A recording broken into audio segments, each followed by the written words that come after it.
Sizga qisqa bir she'r o'qib bersam maylimi? Bir ozarbayjonlikning she'ri. Deydiki, marhamat tuyg'usi senda yo'q bo'lsa, tutgan ro'zangning ne ma'nosi bor?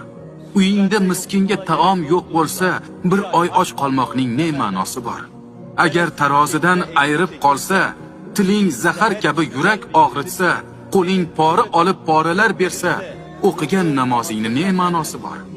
Yolg'ondan ont ichib savdo qilganlar, haqiqatdan xabarsiz xato qilganlar, haqsizdan pul olib haqli qilganlar, haj qilmoqning ne ma'nosi bor? Harom pullari bilan villa qurganlar, yetimning haqqini bo'lib yeganlar, tuhmat bilan kimnidir baxtsiz qilganlar, o'lganida yosinning ne ma'nosi bor? Namoz ham, roza ham muhim birodar. Vijdonli bo'lish qiyin birodar. Haqiqiy inson bo'lish muhim birodar.